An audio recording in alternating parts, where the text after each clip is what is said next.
Here we go. Welcome back, ladies and gentlemen. How you doing today? I'm your host, one of the hosts, Twins Inc. with Seth the Dark Child. Now, if you're watching this video here, so first off, ladies and gentlemen, we do live recording every Sunday, 3-ish, p.m.ish. Black folks. That's what we here, right? Close enough. So you might be listening to the show on Monday morning on the podcast, but we do live recording on YouTube, 3 p.m. every Sunday. So tune in, follow us on the Dachopteam on YouTube. So tap in. But if you're watching the show live or watch it whatever later on, as you see, we have some guests on the table with us today in the barbershop. Now one face you do recognize is Chunky the Don. Holla at me. If you've been following the show, been rocking with us, Chunky Don was one of the first people to join the show with us. Mm-hmm. So he's not new to it. He's been busy working, doing his grown man thing. Also, we have a wonderful guest today. His name is Sage. Let's get that mic over a little bit. Sage. There we go. Oh, hold on. Go ahead. Sage. Okay, there we go. You know, in here, but I see recording. We're good. So we have the Sage as well, who's in the building today.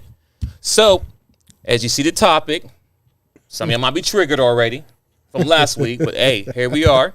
And we have a good panel here. And before we get back into it, so you have Twins Inc. I'm married. Mm-hmm. You have Seth Darchild, who's happily divorced. How many years were you in? I was in 14 hard. 14 hard. We have the Sage on the table. He's married. How many years? 8. 8 years, okay. And then we have Chunky the Don, who's not married, about to be married soon. What? Oh, that breaking news?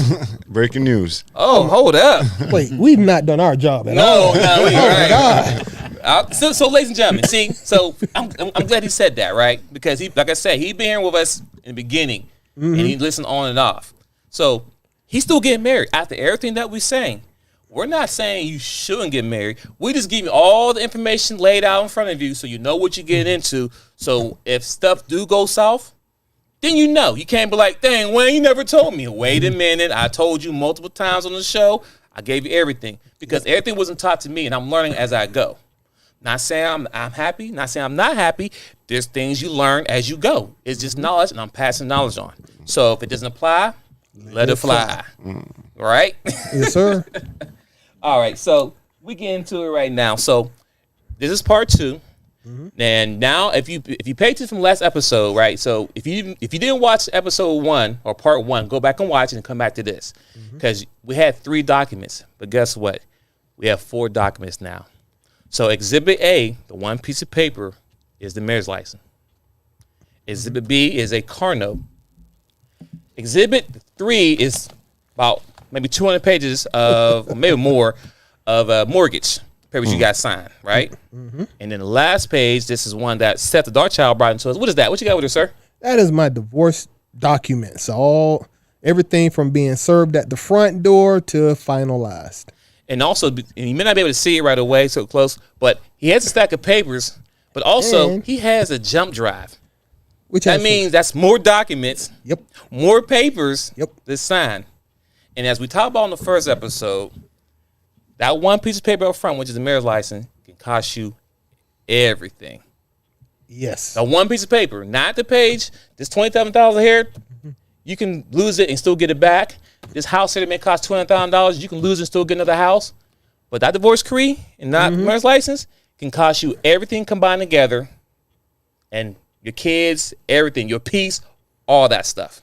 Yo, you know what I realize is funny about this divorce decree is that you don't pay, $25 to file for a marriage license, but you will pay to get out of it for years. It will take you years to pay to get out of something that costs you $25 to get into.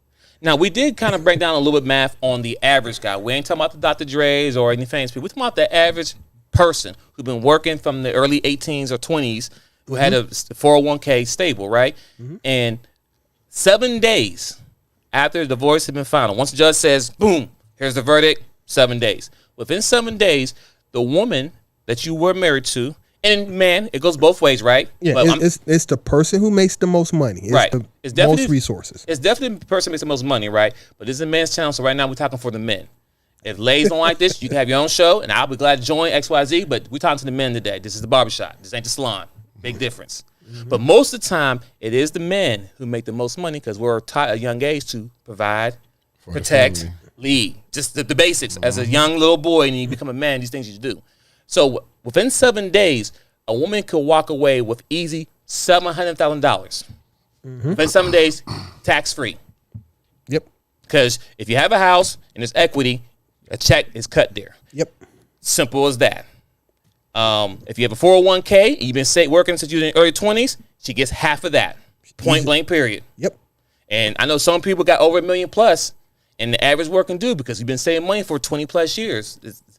They kill me thinking like the average man don't got money saved up. We may not have the $1 million in our hand physically, But it's there. But if you've been working for 20 plus years and you have a 401k, you're going to have some good money put to the side. It's just that simple. But the fact is this, in 7 days, she gets half of that. And the crazy part is that as a man, even though she takes half of your $1 million and you get $5 left to yourself, you get that when you hit 65. But no, you may not even get that because they cut you small checks at a time so you can live longer life. She gets that in 7 days, all that money in 7 days, and then you got to figure child support and alimony from there. She cashes out. So as I'm doing a recap and giving you more information here, at the end of the day, ladies and gentlemen, and especially to my young fellas, this is the risk that you will take if you say, I do. You put the ring like this, you peel on the finger, this is the risk that you take. And you have to understand, the most men who want to get married, right, we're marrying these women based on the traits of the history of marriage, right? But the women are not thinking that marriage is what it used to be in this day. They're looking at it as like, hey, it's a get out of jail card. I can cash out at XYZ.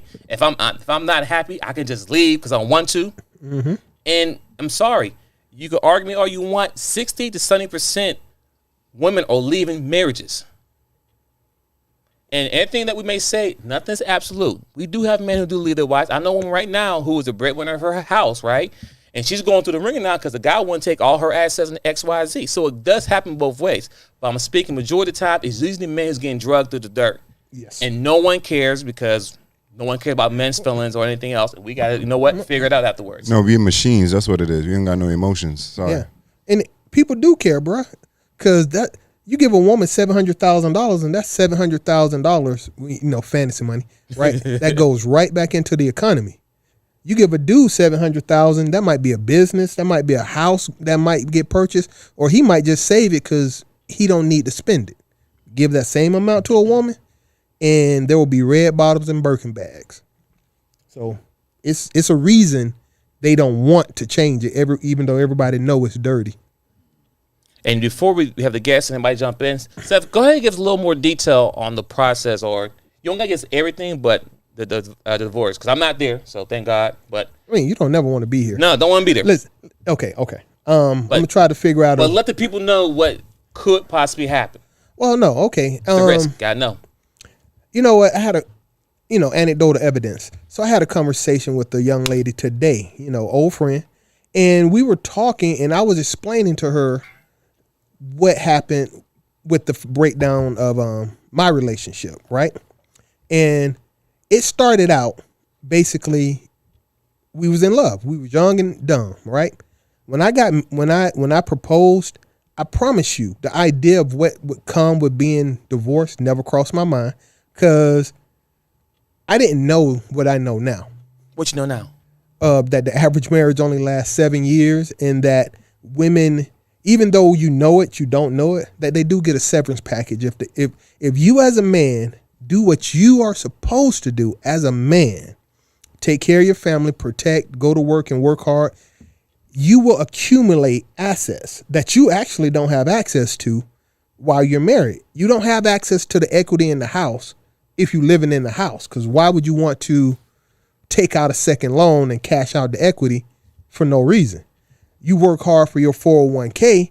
You have no intention of using that money until you're 65, 70 years old. So you working hard with no access to your actual resources.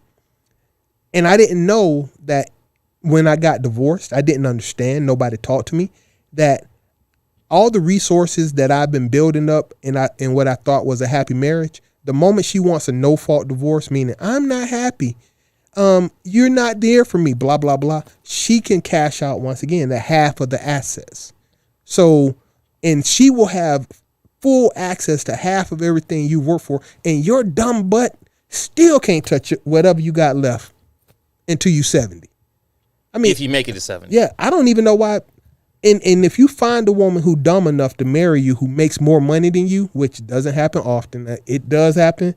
Everybody can say Adele is going through this and Halle Berry is going through that, whatever. The truth of the matter is women are not dumb enough to marry somebody that ain't got as much, if not more than them for the most part.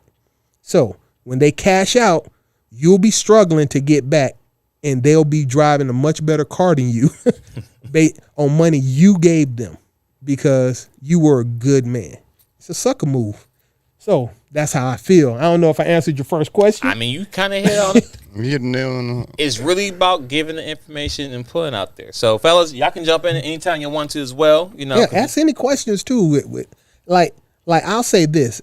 So like I said earlier, it's $25. I don't even know exactly, but when I got married, it was like $25 for a marriage license. Right, that's it. I've been married for 4 years. June made 4 full years, so I'm looking at 4.5 years, including child support, legal fees, and assorted stupidities. My divorce cost me in the neighborhood of $150,000 to $160,000 in cash, which is like damn near 2 full years of my income gone. wow. Out the door. Right? That's just because I wanted out of a situation. It ain't even have nothing to do with Wait. that part. You want it out? No, I mean, I'm Okay, just I'm making saying sure. because you broke up. If I hadn't paid $25 there, I still would have had to pay child support, but I'd have been looking at an $80,000 loss versus $160,000. You feel me? I paid $25 for that. That made me do this. And at this point, I like relationships. I think you should be in long-term relationships. I think you absolutely insane to sign one of those. I'm sorry, Chunky. You got something to say? I mean... Yeah, what's your thoughts there, Mister? I'm planning to get married soon. What are your thoughts here, sir? Go ahead. I can respect that, but you know, all of us have grown up differently in different lifestyles, in different homes and everything like that. Mm-hmm. But to me, a marriage is, from how I was brought up, a marriage is, you have your ups and downs. You go through the battles, the struggles, and Absolutely, we were all raised like that. And Okay. with my parents now, I mean, they're up top. My father's not married to my biological mom. He's married to my stepmom, and they've been together since '99. So that's about 13 years, almost 14 years. Is it 99? Yeah, 20, like 20 20. years. Yeah, I'm just 20 years, and I've witnessed some of the struggles that they've been through, and they still willing to make it work. So that's something that I say that is one of my go-tos as to why Understood. I want to be. And Wait. Go ahead. Because I want to go in too. Go, I'm but sorry. keep going. Go ahead. Well, as to why I want to get married, but society has been pushing for the divorce because they don't want a happy home, especially in our culture. They don't want a happy home. So I mean, I'm trying to change that tide. Okay. So that's my opinion, right as of right now, until the conversation goes further. Okay. Sage, you want to run with it? Well, I'm going to put a little more to my story. I've been married 2.5 times. 2.5. 2.5. 0.5 was I was engaged. And Oh. I don't believe every engagement needs to lead to a marriage. Facts. I think the engagement is that space to solely focus on that one person. 'Cause before then, you're just dating. Okay. You're actually just entertaining. You can say we're serious, but really when you're dating, even if you say exclusive, there's still roaming eyes and what my boys used to call it, reckless eyeballing. So what you end up wind up doing is you're comparing multiple players at one time for the same position. Mm-hmm. And then Okay. that doesn't give you a clear ability to really understand what can I really deal with this person. So again, I was engaged before, and again married as well. My first marriage ended in a divorce. I would say I was married the first time, total 2 years. Let me ask a question. Who pulled the trigger on that? She did. Okay, keep going. She did. But I'll give a little bit more to that in a moment if you like. So I would say I was happily married over those 2 years, probably for the first 6 months. Same thing I said. But Keep I would going. say this: I also was married way before my time, before my maturity of manhood kicked in and understood. I was in the military. and I was gone 9 months out of the year. Okay. So again, I married her, took her from a small town in North Carolina, moved her to Virginia Beach, but then I was gone 9 months out of the year.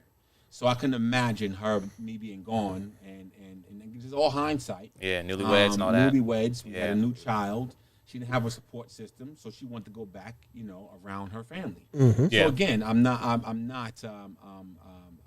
upset about that. I'm just saying that's what happened. I didn't have enough of the faculties and responsibilities and have a strong enough support system to ensure that we could stay married through a military lifestyle. She moved on. She passed away. Oh, rest in peace. So I got engaged, and this time I was a little bit more older and wiser. So this engagement was more so a real relationship, because prior to then, we were dating, but we were dating long distance, a lot of things going on. So my engagement was more so to lock it in and say, I'm going to focus solely on you.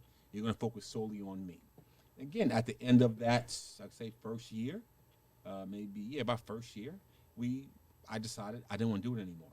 I realized that who I was and the man I was growing into be, she was not going to complement that. We just were not. We were in lust. I can't say neither of us were in love, but I don't think we really understood what love is, and that's another topic for another day. A lot of people think that they're in love, but until you love yourself, you cannot love someone else. Preach. So then I moved on and got married to my lovely wife. Now we've been married 8 years. We had an 8-year anniversary this past March. Oh, congratulations. Thank you, sir. And everything I've learned and what she's learned, I don't foresee us getting divorced, just because we are married for different reasons at this point. We actually understood, we come to an acceptance that for us, and just for us, marriage is not about making you happy, but for us, it is about making us holy. So that's how we roll with it. My drop. So because of that, understand in order for one to be holy, one must go through sacrifices and give up themselves. But we also understood that when we got married and we built the foundation on a vision, meaning we had children. We knew what we wanted for our children. Both of us came from broken homes. And so we made the agreement that no matter what we do, we're going to fight harder to stay together than to move apart. So again, we've done counseling upon counseling upon counseling. We surround ourselves with other married couples so that we can then share honestly and earnestly kind of our struggles. So again, for me, I definitely understand every man's journey is a little bit different, and every man's understanding of or commitment to marriage is different. So for us, again, we took the word divorce off the table. We didn't say we couldn't get some kind of separation, because me and my wife actually, similar to you, I remember one time, but year 2, we were heading for a divorce. And we were actually screaming and arguing on the way down to the courthouse. Wow. Literally in the parking lot, screaming and cursing each other. Walking into the courthouse, screaming and cursing, and end up getting to the front of the line. And they were like, y'all still living together? Yes. Well, in the state of Georgia, that ain't going to work. You're going to have to be separated for a year. And it was like, I'm stuck with her for another year? I didn't know that.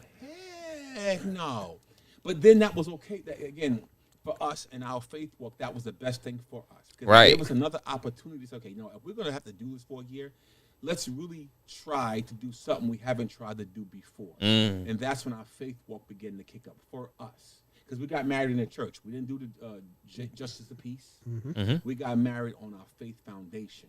We got married with that understanding that our faith and who we believe in is going to be that peace that's going to keep us together even when we want to walk the other way.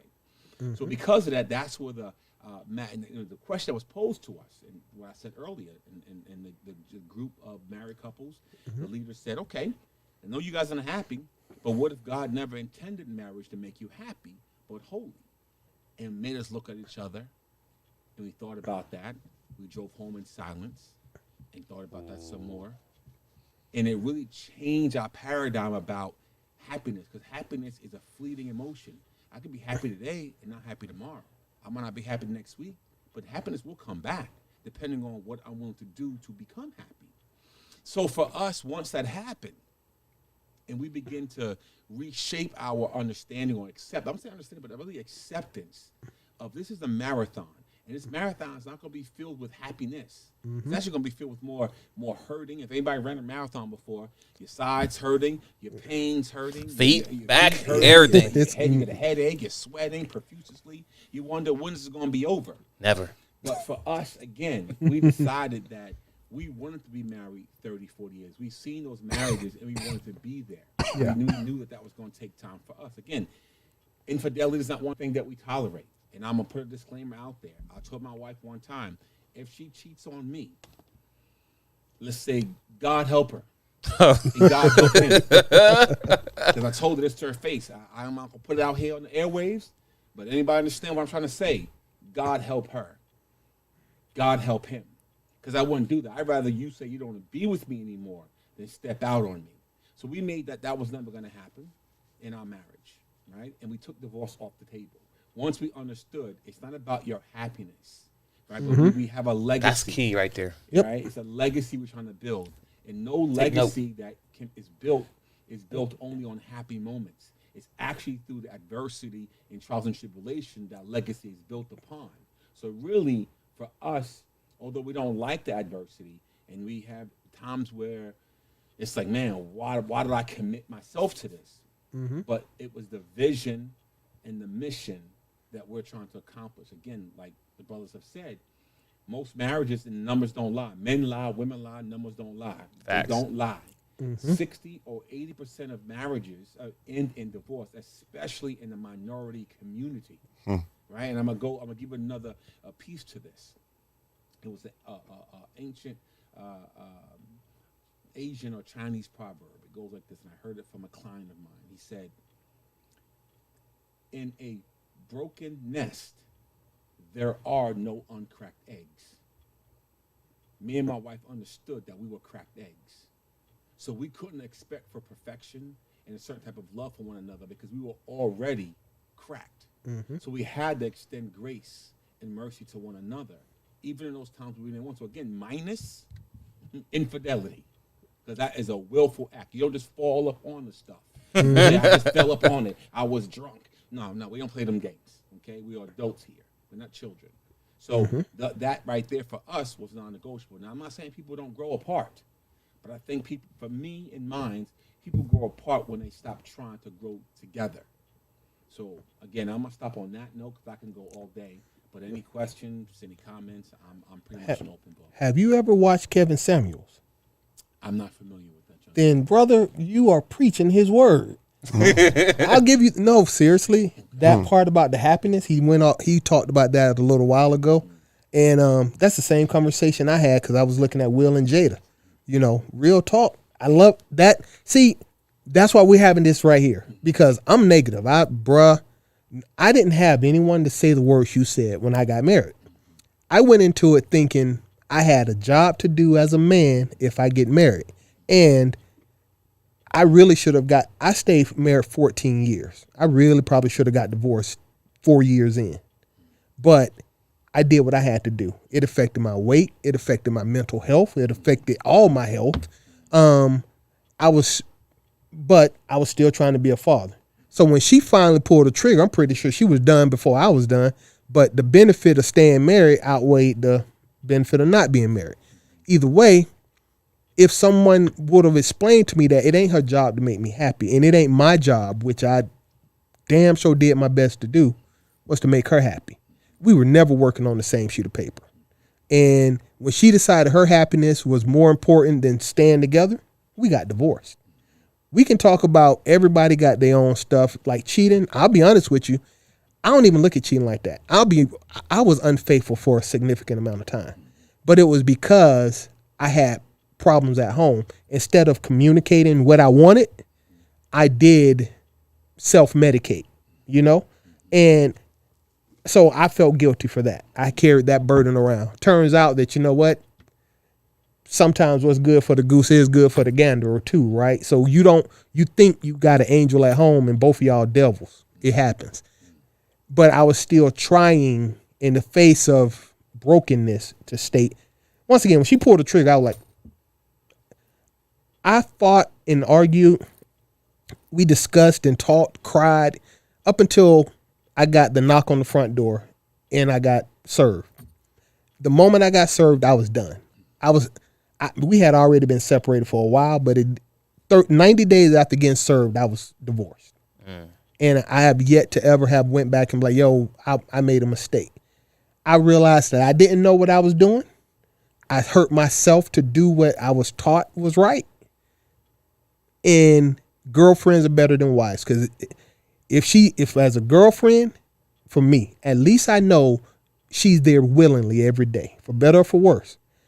When we got married, I felt like I felt like we were together because we had a sheet of paper. Facts. So I believe in long-term relationships. I would like to have a long-term relationship, but I'm not signing a document that gives you a severance package when you leave. That's how I see it.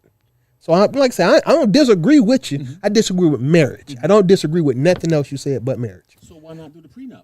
If that's Because I was young and broke and dumb. I didn't know what a prenup was. We didn't know that. Now I know what a prenup is. Didn't know that. But I can avoid the cost of a prenup by not signing that in the first place. I don't even have to pay for a prenup. And like I say, I don't have a problem living with you. I love women. I like having somebody to come home and talk to. But I will never put myself in a position where you can put a gun to my head. And if I got to get a prenup, why did I get married?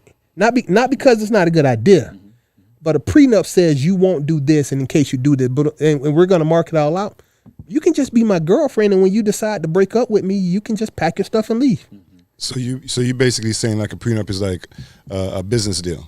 Well, marriage is business. I mean, we're talking about the prenup part. We already know marriage is a business. Okay, One of the biggest business in America. But I'm just saying the prenup part. Exactly. I like I say, I don't dislike prenups. Once again, I don't dislike any of it except for that document, because prenups are smart. But I've also seen recently, you can argue the prenup, but like, you signed this in good faith when we got married, but now you want to argue that you was coerced into signing it. And it doesn't take much to prove coercion nowadays, depending on what kind of bootleg judge you got.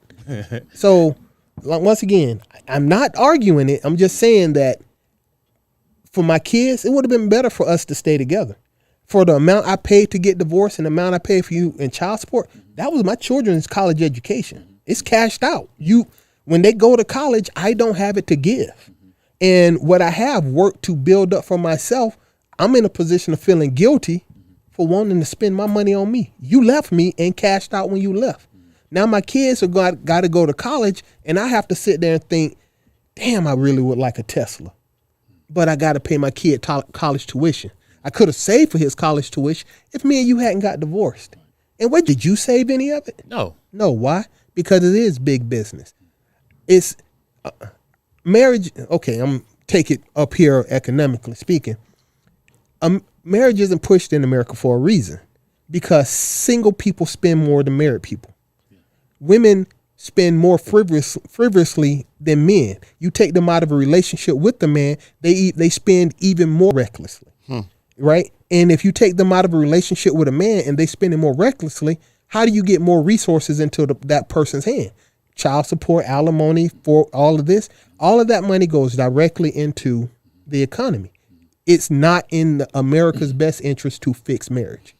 So, I'm gonna say this. Okay. Going back, I'm gonna go respond to something. Okay. They say a woman will spend $5 because it's on sale for something she doesn't need, and the man will overspend $10 on something that he does need. Facts. Exactly.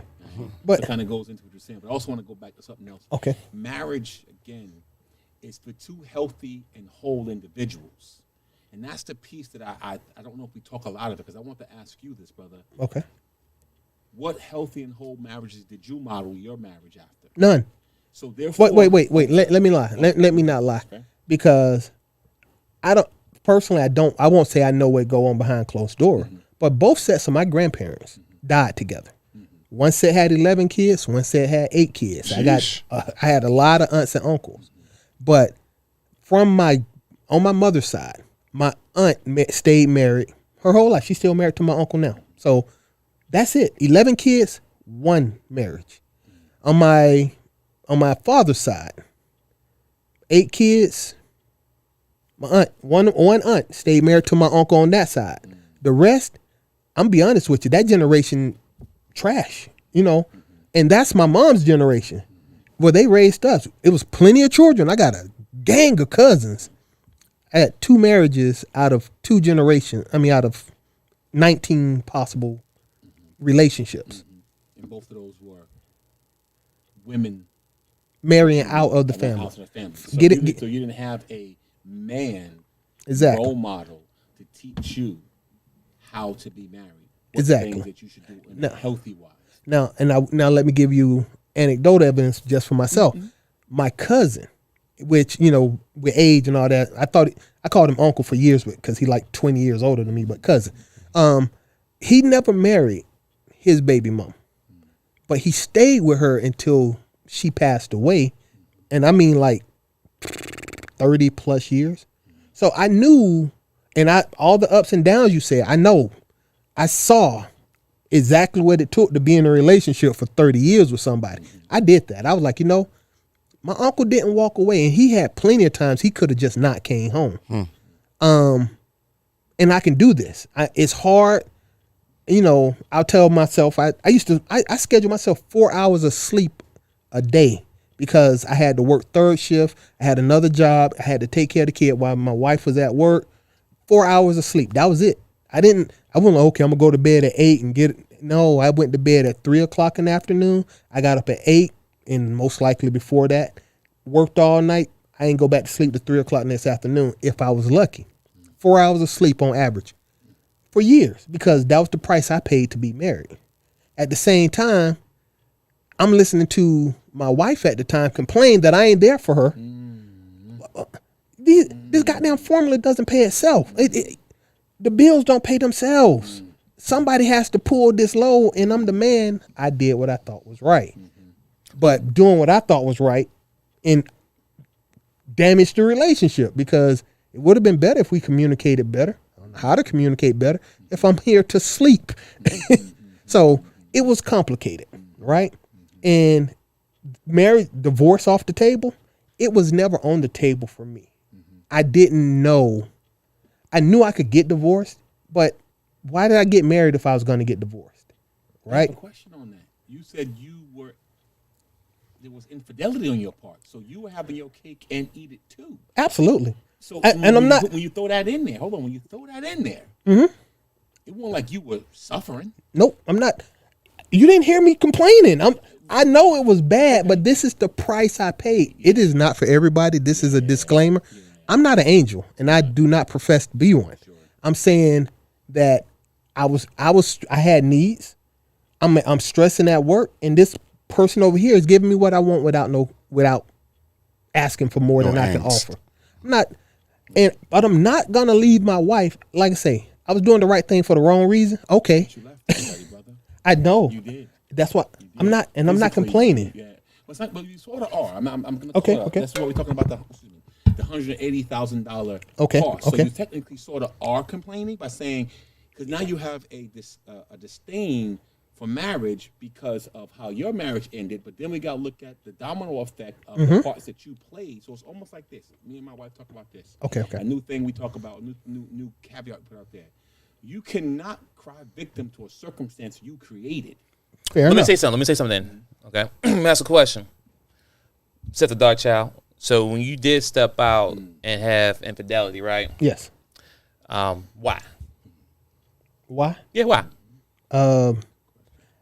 You know what? I actually can't tell you because what I thought then versus what I did. Okay. As I exercised the option, it was available and I took it. I'm not even justifying it with A proper good answer. Yeah, Okay, I got you. It's not a good answer. I mean, I just want to know because when most, not all, but most men, when they do step out, it's because something is not being fulfilled in their current situation, right? And as a man, when you decide you want to get married and you're committed to this person, right? You do X, Y, Z to make sure that person is taken care of. Provide, protect, lead. Those things never come off the table, regardless whatever happens. You can cuss me out right now. You can tell my mom's this. I got a little D. You can say all those things to me, but I will still protect you. She never said that. I'm just trying to think the most disrespectful things that a woman can say, which they have said, right, to a man. Yeah. And when I'm saying that, I will still do everything I need to do to protect you, lead you, right after you cuss me out, right? Because that's my job, my obligations. The problem I have is that most men, we don't pick conditions on things. Meaning this, if a woman feels she's unhappy, she won't do certain things. Yes. You won't get sex. She won't cook for you. She won't dress nice. She won't look nice. She won't live leisure because you got to do X, Y, Z.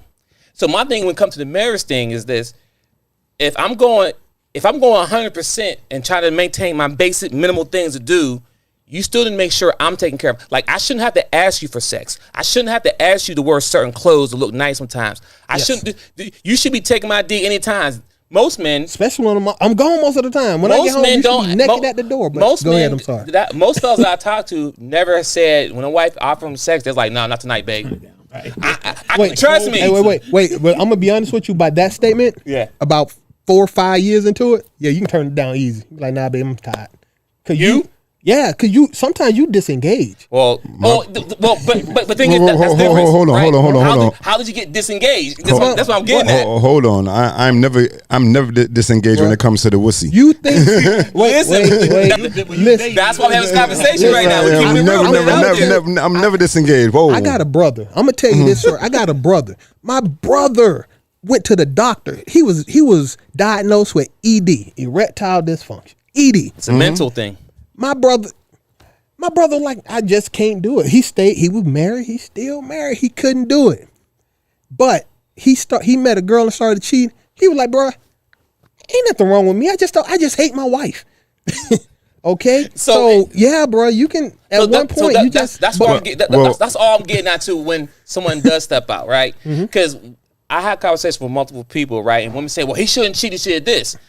And I talked to one lady, she broke her marriage because her husband cheated, right? I said, okay, he's wrong. I'm not saying, I always say cheating is right. Cheating is definitely wrong, point blank, period.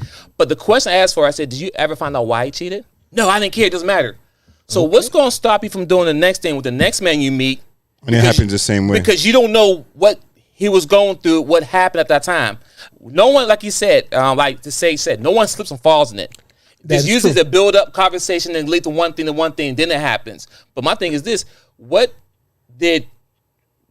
part of the thing that you didn't do that caused them to kind of stray away? That's what I'm trying to say. I'm not pointing fingers, but you once again, as a man, I have to protect you at all times. I will not turn off protecting you. If it's 3:00 in the morning, the window break, I'm not gonna say, no, babe, I don't feel like it tonight. You gonna check it for me? Nah. I'm tired. I got work in the morning. Can you check it for me? The mortgages do? You get it this time, baby. Yeah, you get this money. I done paid the mortgage like 122 times. You get the next 6. Oh, the kids, you don't get to do that. Kids, and they're not gonna eat today. I don't feel like it today. No, men don't do that. So that's all I'm putting on the table. I'm not saying cheating is good, not cheating is right. It is wrong. But what I'm saying is this. Right. But what I'm saying is that it takes two to tango. It takes two to tango. If for some reason your man's stepping out, you need to find out why he's stepping out. Because the thing is this, I say this all the time. When we first date, okay, I'll say this, go all the way back. Go way back. This is what I'm saying now. Fellas, you could be in a long-term relationship. Do it. We are stronger together. That's number one. So the only problem I have is the marriage part. Don't do it. Once you put the ring on her finger, you lose a thing that's called respect.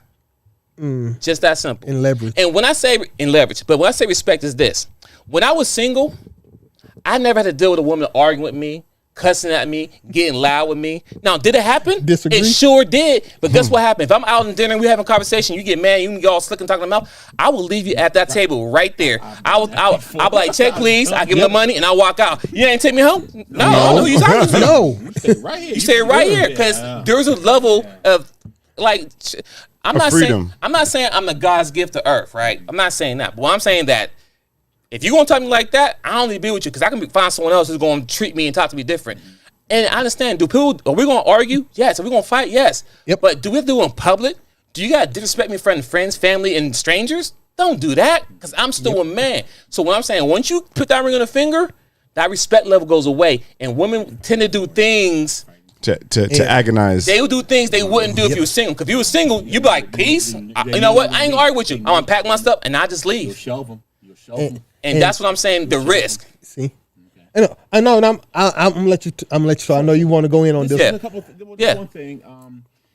Another thing. You know, I have a lot of different things that I kind of principles in which I go by. One of the things. Hold on, before we go in, Sage, give people a little background who you are so they can understand. Like, who's this guy who's wearing this do rag, just talk on this stuff? He knows something. Who is this guy? You think he knows something? Matter of fact, yo, who are you, bro? Who am I? Who am I? I'm a lot of things. Talk So to a him. lot of different people. It depends. So I would say I'm actually a licensed clinical social worker. I'm a licensed mental health counselor. I've been doing it for about 15 years. So this is where a lot of my insight and wisdom come from. I do couples counseling, marriage counseling. I do individual counseling. I do family counseling. That's a fact. I do a lot of counseling to a lot of different people. And so a lot of my words that I speak are coming from personal experiences, be it personal, academic, professional, and how I see other people. I glean a lot of information from a lot of different people. Again, I like to say I'm a wise guy, not in the mafia type of way. I'm from New York, but I'm a wise guy. Son. I like to look in the gray area. I like to see what I don't normally see with the naked eye. And so sometimes our emotions blind us, and that's why in my profession I kind of try to help people balance their thoughts with their emotions, because emotions are like a drug. They will get you high on your own supply, and then you can't really see really what you think you're seeing. You're just feeling. A lot of people put their heart, and they let their heart drive their head. Thus where infidelity comes in, thus where disrespect comes in, thus where a lot of behaviors that are actually counterproductive to what you just said you wanted. So yeah, that's a little bit about me in a nutshell. But I want to go back and say something. Thank you, sir, for giving to who you are. So people know. Go ahead, continue though. Women, and this kind of goes back to you. Women exchange sex for romance, and men exchange romance for sex. Yes. So we gotta really unpack that, because a lot of times when men are not getting the sex, it's because they're not giving the romance. Fair enough. And again, money is not romance. No, fair That's enough. not romance. So again, and we got to remember when you were dating, you can come to the bedroom and bam, and here you go, and we running right to it. But as you get married and life takes on a course of its own, women need some more, Stimulation. Well, mental, not just physical. Right. But a lot of that, that what you did, even when you were dating, you send those funky texts. And I ain't talking about sexting. I'm talking about tonight. I got you. Boom. Tonight I'm gonna put you in the bath water. Tonight I'm gonna rub you down. So a lot of that when you get married, men kind of forget and think that the P is supposed to be on demand, like pay-per-view. What? It don't work like that. You still have to put in the romance to unlock the sex. But the women have to understand on their part, they have to put the sex to unlock the romance. So what came first, chicken or the egg? That's why in the marriage, it can't be, I'm waiting for you to do so I can do. You have to always be unlocking that door and be, how I say, you have to be blameless in your approach. And get in our faith and how we walk in our home, if you are 1% wrong, you are wrong. Okay. That's it. So I think when you were saying that you didn't know why you stepped out, well, you weren't getting sex. And that's one of the main reasons, because when you got out, you wasn't going out for a conversation, I don't believe. No. Let me add a little, and fair enough, let me add a little more context. Is that, of course, when you're dating, you just dating. But she was pregnant when we got married. I proposed and got married because she was pregnant. My children have my last name, right? But them first couple of years when we was married, there were 2 children added to the mix. The household expenses skyrocketed. The romance you want versus the basically taking care of our children and our family, I had to make a sacrifice. So you minimized it. I didn't have it to minimize. I didn't have it to give. Yeah, I didn't have it to give. I mean, so when you find the side piece, and I'm not saying you find it, when she throw it at you, and I don't have to do that, invest in it, it was very hard to turn down, because I am working 20, 40 hours of overtime per paycheck. I don't, babe, can we go to a movie? You know, I could get another hour of sleep, right? I don't think I could do that with you. Not because I'm selfish. And as they old age up, you making more money. You don't have to do that physical, you back to where you used to be. But there's a sacrifice to start a family. And I think when women turn that off, you ain't investing in our future. So what you're saying is women give sex for romance, men give romance for sex. But if we're going to be together long term, you need to invest in the future. Not just you, because I'm investing in our future. Retirement accounts, insurance, I'm working, keeping a roof over our head. That's an investment in our future. You can't have romance in that investment, because I could quit my job and screw you all day. But I can't. So women taking that off the table because they're not getting it, you're not investing in our future either. I'll say this. This is where, if anybody heard the word concurrent planning. Okay. Working a long-term and a short-term plan at the same exact time. Which is what... It's not one or the other. And I think that's what sometimes we get blinded. Well, I'm taking care of the future. And she was like, but I'm here right now. One of the things I had to let my wife understand, we went through this to a degree. I said, either you want my time or you want my money. Which one do you want? I made her make the choice. I didn't make it for her. I said, what do you want more? She said, your time. All right. Okay. Well, then I'm not going to be the only breadwinner here then. I'm not going to be the one striving to make $100,000 because now you want my time. I made her make a choice. So then she can't come back and say... Which I did not understand at the time. I agree with you. That's what love... I'll be taking notes. That's what I'm listening. That's what love and happiness will screw you. Yes. Because it makes you think that you owe them something that you do not. One of the things I told my wife before we got married, when we got married, I said, I'm not here to give you what you want. I'm here to give you what you need. So you don't need to be spoiled. You want to be spoiled. Exactly. Like, I'm not your daddy. I'm not your parents. I am your mate. I am your life partner. I am your grind mate. So if you want to go with a Birkin bag, then you work for that. That's what you want. Right? Exactly. But so again, men have to be strong enough to put their foot down and say, hey, I failed I love right you. there. I love you so much, but I also love me, and I love what we have. But I can't allow you to undermine this because you're working out of your emotional capacity of the fantasy of a little girl who wants a fantasy of what your girls want and what this. Well, I'm not here for you and me to compete with this girl, that girl. That relationship, right. With you. One of the things we do in my household, and I can't say I banned it. No, I won't say that. But I had strong... guidelines, rules. No, we're gonna go with this. I had strong opposition to reality TV in my home. We haven't done that. In fact, our divorce almost led because she called me a Mitch one time. Oh, she got that straight off of Love and Hip Hop. You know that, and I was like, so if I called you this, now you want to fight me? Now you want to say I'm not respecting you? But look at what you did to me, because I didn't give you what you wanted.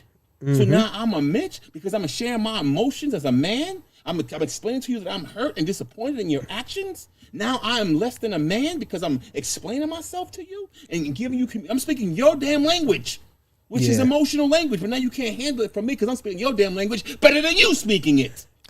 Listen, that's real right there, and that's man. Oh, jeez, message. No, because you know what. The bad part about it, I've learned more about being in relationships in my refusal to be in a relationship since I got divorced than I knew I was in it. I made every mistake that I could make. Sorry, yeah, we sorry. I knew he was going to it. Hey, sorry, ladies and gentlemen. The pause real quick. Cam Newton scored. Salute to Cam Newton. It was dope. And he said, I'm back. And he said, I'm back. I'm back. It is Sunday, ladies and gentlemen. Sorry, it's Sunday. Yeah, all right, back to the topic. Go ahead. Okay, So, get back in the hood. Hold on. I think Tech want to say something. You want to go? Yes, sir. Go ahead. So, respectfully, you said 8 years. Yes. You, how long? 12. 12. Hold on, 13. I was there for years. Yeah. All right. Yeah, I wasn't there for years. Sorry about that, but you know. But the crazy thing is, I feel like a lot of marriages are not lasting now because of what you said earlier about the social media. Social media and these shows. Compared to when y'all were married, like in the beginning, it was still MySpace.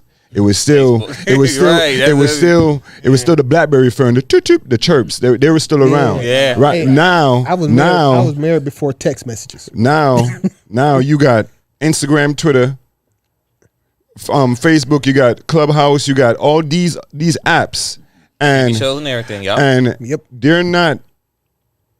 they're showing separation. They're not showing togetherness. No, of course. For one. For two, also, it's a lot more bashing on us men because we're getting in tune with our emotions, our feelings, really getting out there and not hiding it.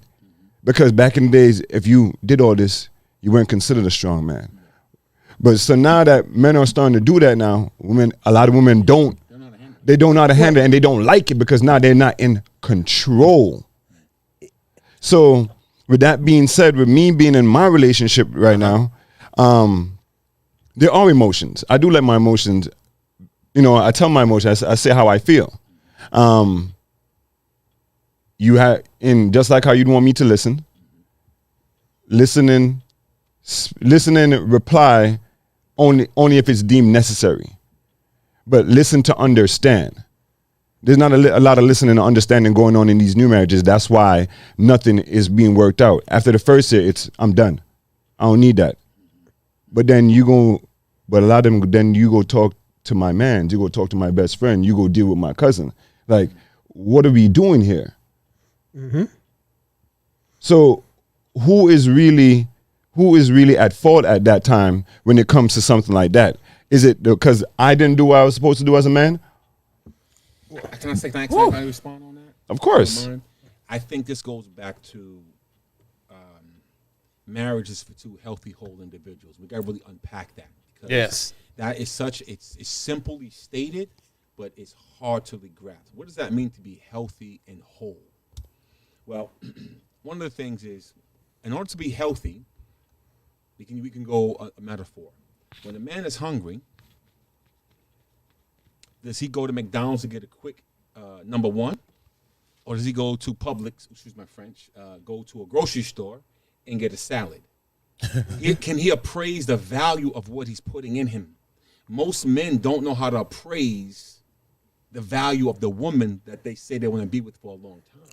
When you can't appraise something and you get stuck with something, now you want to shift the blame onto it was her, it was him. Neither one of you understood your value. So one of the things I want to say for this, me and my wife got married. Again, I've been married 1.5 times before. 2.5. Well, 1.5 before I married my current wife. Okay. So 1.5 when I went into this. Mm-hmm. When I went into it, we were dating in college. That was another thing too. I had to make sure I married someone that I felt was on my same playing field as far as mental capacity, as far as earning capacity, as far as, because again, I'm not knocking people who have someone who's college educated and someone who's working at Walmart. I'm not. That's not what I'm talking about. But for me, I know I could be a handful intellectually. I knew that. So when I got with my wife at the time, she was just one of my starting 5, 6 men. She was in rotation. She was in rotation. And this is how I told her. One, I said this. I don't have no number ones. Everyone else is 2, 3, 4, 5. My number one is me, my career, my profession, my children. Because I had children before that. Okay, that's one thing I let her know. No one's number one, so don't even try to be number one. I didn't care if you brought the cookie because I had a starting team. I didn't need just one piece of cookie. I like the diversity pack, right? And the chocolate chips and all that. I wanted all the oatmeal. I like oatmeal, raisin, peanut butter. I wanted all Thin that. mints. Double fudge, thin mints. I wanted all that. But then once we started talking, I said, okay, now I got to begin to weed out the crowd so that I'm not kind of just chasing every tail that runs by me and it smells good. I said, okay. I came up with my 4 Fs. Okay. I said, in order for me to take a woman seriously, she has to have 4 Fs. Okay? If you only have one of those Fs, you here today. Yeah. You might not be here the whole day. You might not be here the whole day. Understood. You get what I'm saying? You there for fun. One of the 4Fs, you don't have enough for me to hang my hat on. You there for fun. If you had 2 to 3 of the 4S, I'm likely to sit back and go, I might work with this. I might can work with this. But if you have 4 of the 4Fs, like my wife does, I had to put my name on that thing. Fair enough. Right? And I'm telling what them 4Fs was. And you can kind of guess what they are. Hey, make sure you hit the button message. Right. Got you. Right? I got you.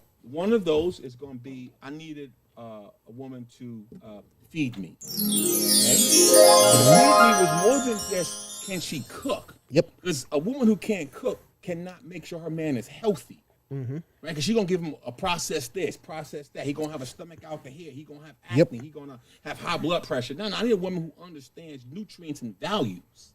Right? Not a woman who could just go and fry. Oh, God. Or put stuff in the microwave because it's simple and easy. No. Can you feed me? But on top of that, can you feed my mind? Can you feed my spirit? Can you feed me internally? If you can't do that, then we might need to stop right now because now it's going to be all about the physical. Yep. Right? My second one is finance me. To take care of me. I'm not a pimp. No, but I'm going to fall on hard times. Right? This is a marathon. Remember, I'm gonna need someone to lean on. We as a black man in America, if we don't have education, we are dispensable. Right? Our jobs are not guaranteed. So they want to downsize. No cap. The brother's gone. Yep. So because of that, I already knew that coming into the game. So I said, okay, I need a woman who's there to finance me based on the quality of living that I've become accustomed to. And that's why I said I couldn't be college educated trying to make 6 figures and a woman's working, again, making minimum wage. Yep. She couldn't sustain our quality of life. Then she's going to put that back on me. Again, if it's outside of my control, I need a woman to be able to finance me. And I just want to add one thing. I just interrupt what you just said, and also add to the fact that if you are that far above her financially, she does have a very real reason to cash out at the end of the relationship. No disagree. I just want to add that. I want to bring it right, and I think that's why I wanted to bring that a little closer. Okay. So if we have to do child support and all that. Yeah. See, I've been married 1.5 times before, so I know the game now. I'm like, okay, message. If our account money's right there, then again, the It's easy. The formula they do is based on both income, but if income is too far apart, you end up you gonna get jammed up. You bite a bullet. You gonna get right. Okay, so that was a finance meeting. The other one, you got to be able to do what you need to do behind closed doors. Freaky. Okay, every man wants a woman in the street. Or a freaking Sheets. Non-negotiable. That is non-negotiable. 50 laugh. Non-negotiable. That is a non. Even when we're dating, that has to be the prerequisite for us to even think about anything further. So that's what. Again, I respect them who say they're celibate and all that. I said, okay, that's fine, but you better understand. You're not going to really understand what he is. Not even in the bedroom. If you're holding out parts of you, but you want him to show you all of him. Right. That's kind of like I get to hide behind the sheets and not the sheets. I get to hide behind the blinds and give you all this. But then if this ain't compatible, woo, we're in trouble already. You know what? We're already in trouble. Let me add a little color. And I like when you asked why did I cheat back in the day? It was a lack of something at home. But old girl who I was kicking it with, real talk. Yeah, we was doing different things. And I will not lie. Some of the stuff I was doing, I didn't even want to do at home. It's like, I don't want to think of you like that. So, yeah. So you do, she could be a freak in the sheets, but you like the really, really, really nasty stuff. I don't want to do that with you, baby. I love you. more respect thing. I get what you're saying. Okay, to a certain part. And we can dive into a little more, ladies and gentlemen. What that I'm really just saying mean. that I thought about it. I'm over here running it. But yeah, You know what I think that is too? And I'm going to stop. Because that's how society and these rap songs and these porno make you think. Porn is horrible. It always puts you in the mind frame of this happening. It's a degradation of your woman. But really, okay, sexual expression is sexual expression. So we got to get more mature. And I'm not saying you were immature. No. But we got to get more mature and say, okay, what happens behind closed doors? That's as long as you're not coming outside your comfort zone and being and compromising on who you are. Again, some things as a man, I'm like, I'm not gonna go there. It doesn't make me feel comfortable as a man. But hey, if you like that, and I do it to you, Go ahead. Then let's go with it. But I can't. I'm not going to do it to me. That's not what my line. Something like that. You like, whoa. I got lit, but like, I know.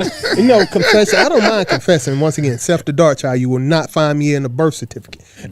But when I was a teenager, I had first time I had group sex. Right. Well, I was going with one of the girls, and I was in the room doing the same thing to her friend, but it bugged me. I saw it, and it was like, so we broke up because I was like, I saw you doing it with my boy. You met the homie smash. And she was like, yeah, but you were doing it with my girl. Yeah, but still. Double standard. And it was there, and it was in the, so I like, that's the point, and this is teenage years when I realized some of the stuff you might get down with ain't some of the stuff you want to live with. Yeah. And so that's the... Yeah. So let me go to the last one. Running. I'm sorry. Last F, really. And this is great. This is a big one for me because I've seen a lot of men who I've been around not stay faithful. So for me, faithful. No. Oh, not yet. Oh, okay. They're not staying faithful because basically they're not getting what they really want. And mine was you had to be hella fine. That was my F. Okay. I wasn't gonna go with. And again, fine, I'm saying I'm a 10. I'm not saying all that, but I know I ain't no 5. So if I dated a 5 or 4, my eyes gonna keep looking around. Okay. Anytime I see a 9 or 8 or 10, I don't want to look at TV and be so attracted to what I'm seeing that I forget what's over here. So for me, I know a lot of guys I see cheating. I'm like, if you didn't want that, why'd you stay with that? Okay, she was giving you money, but she's not what you want optically.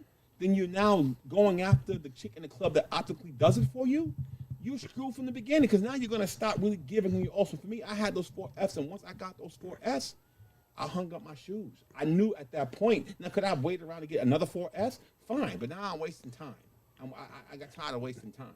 Exactly. But I had everything I was looking for, so it made it easier for me to be monogamous, to cut out all other bull. It allowed me to really, really double down on looking at her, beginning to work with her even through the marathon pains, because I had everything that I knew. That's about appraising. Most men do not appraise. They just jump in because she's a freak. Okay, that's fine. That's one of your F's. But now you took the joke too far. Yep. Right? You took the one night stand too far. You took the one night stand and made it a week, and now you're together a month, and now you're together 6 months, and like, oh, we go together? I guess we go together. No, you should never been together more than the night stand. And adding to fact, or she got pregnant and you thought you were doing the right thing. Wrap it up, man. So that's the immaturity. Okay, listen, that's immaturity. We know AIDS is out there. We know there's STDs out there. So people, and especially in the African American community, we know that AIDS and HIV run rampant. So to still be running out there unstrapped, you a damn fool. You are a damn fool. Because they don't. Come on now. Let's come on. Because you like the way it feels. Okay. I'm not gonna stand and play Russian roulette. I'm not saying that also. I'm not saying I've never done it. I have done it, but it's like, oh, okay. What are we doing here? What are we doing here? I'm gonna ask one chick one time. I asked her. I was in college with her. We went to a seminar that talked about AIDS, HIV on the rampant in the African American community because of the down lows, right? Down lows, going over here and being over here. And I said to her, we went to the seminar. Why are we still having unprotected sex? You were in the same seminar I was in. Why did you let me get inside of you? She was like, I don't know, I trusted you. Oh. Didn't you just hear them say you don't trust nobody with your health? Body. Did you? And you know I'm a player. You know, I know you not, but you know I am. You know I am. And you allow me to do that anyway to you? That's why I go back. How do you love someone when you don't love yourself enough to say, whoa, stop. You're not doing this. Stop. Go to the store. Or even females. Females should have their own condoms. Oh, you don't got one? Trust me, baby. I got one for you. Here. I ain't a freak, but I believe in protecting myself. Yep. So again, for me, men need to know how to appraise the value of what they're attaching themselves to. And don't be afraid to walk away when you realize that something that said they were real is really a fraud. No matter how much time you invest, that's why you got to get in and get out. Don't sit in there and marinate in the stuff and getting lost in the sauce. No, you're hurting yourself. So again, men, have your priorities in order. Again, marriage is for two healthy, whole individuals. Know what your negotiables are and know what your non-negotiables are. And if somebody cross that line with a non-negotiable, don't be afraid to say, you know what? This ain't gonna work for me. This ain't gonna work for me. Because now if you don't, you're either gonna end in divorce. Yep. Or you're gonna be in hell. Yep. For the long term of your marriage. And I want neither of those. So I'm gonna stop on that note. Yep. So what was the fourth? I said Fit. Fine. Fine. Okay, let's make sure. Should be somebody that Fine. I look at and that I really can look at her and say, "Wow, baby, you're gorgeous with Like, your clothes on." you let me and with your get clothes you? off, without. Matter of fact, I said without makeup on because I don't do the makeup. I don't do makeup. I'm an old school man. You want to put some foundation on, Some eyeshadow. When you going out on special occasions, baby, doll yourself up. For pictures, that's right. But other than that, Monday through Friday, I'm cool what are you with doing? that. I don't need all that because you're doing it for me. Because I already told you I wake up next to you. You ain't doing it for me because I don't need you all that. Who you doing it for? Who you doing it for? You doing it for likes? You doing it for? I don't need. I'm not in the media's attention kind of guy. So for me, I like to see you natural, the way God made you. So then I know what I'm getting. When you doll yourself up. And a lot of guys get caught by the nightclub. She got all this on. She got the contour on. She make her cheekbones look here. She got the push-up bra, the girdle. None of that. The piece to make her booty out. And next thing you get home, next morning you're like, who the hell is this? What gremlin is this? The next thing you know, now you say, you know what? Yeah, it was good. Peace out. And now I'm gonna move on to something else that is a little bit more eye candy for me. That is a little bit more real for me. So females. That's the security piece. So again, you gotta know what you want. You gotta be able to praise it fast. Again. Who said it? I think it was either Common said it. It don't take all day to recognize sunshine. It don't take all day to recognize sunshine. When you wake up, you know if it's sunshine or not. Don't guess it. Don't overthink it. Don't take but I'll say a lot of guys too have to be confident in themselves. They know who you are. If you think you're so lucky to be with her and she ain't lucky enough to be with you, you're not gonna be chasing behind. Yep. You're gonna be running behind her like a little puppy who's just so happy to be with her. Stop. She should be just as fortunate feeling to be with you. But if you have nothing to give her, like my wife say, hard and bubble gum, you lost the game. Because she can get hard and bubble gum anywhere. In fact, that comes freely. I've never known one female that has as hard pressed to get sex. I know hella men hard pressed to get. So for me, guys, know your value, know your worth, and don't be afraid to say, you know what? This ain't working for me. Don't be afraid to hurt their feelings. Women would rather you hurt their feelings today than drag them out and hurt their feelings in 10 years after you done milked them dry, after you done had sex with them all kind of ways, after you done disrespected them in the bedroom. She's giving her all to you. So at least be respectful and say, you know what? I can see already we're not on the same page. And that's why I was engaged. That 0.5. And it was cool. But after I was like, you know what? I'll run all over you. I'll run all over you. And I don't want to run over my mate. I don't want to do that because I know what it's going to lead to. I'm going to be cheating. I'm going to be out there. And I'm going to cause you more pain. So I was mature enough within me to say, you know what? I'm actually separating myself from you to protect you from me. That's real. And that's what I have to say. Hey, that was nice. We could have just did the segment on that. No, straight up everything you said. No art. See, that's the point. That's why we're doing this. Okay, so what you're speaking right now, how many men you think you delivered that kind of message to? How many men you think you need to deliver that message to? Every man that I come in contact with. Why? Now this is back to part of it because it's something you said earlier about appraising. Right. Most men don't have fathers in their lives to appraise. I'm gonna go back to what I said before. Right? Message. Right? What I said was that in a broken nest, there are no uncracked eggs. Now, let's think about this. Let's really unpack this because this is going to be so important to understand. Most marriages, even before now, in the minority, we're going to go minority community, right? But we're going to really focus on the African American community, but in the minority community, 60 to 70%. So 7 out of every 10 homes are broken, which means 7 out of every 10 men are broken. Now, every home don't have men, they have women. So we're going to go with the same numbers. The gender don't mean anything. 7 out of every 10 fine women you come across are already broken. They're cracked. Now let's think about Humpty Dumpty. When Humpty Dumpty fell off the wall and he had a great fall, he cracked. You can't predict how something is cracked because you think you know the history. Everybody cracks differently.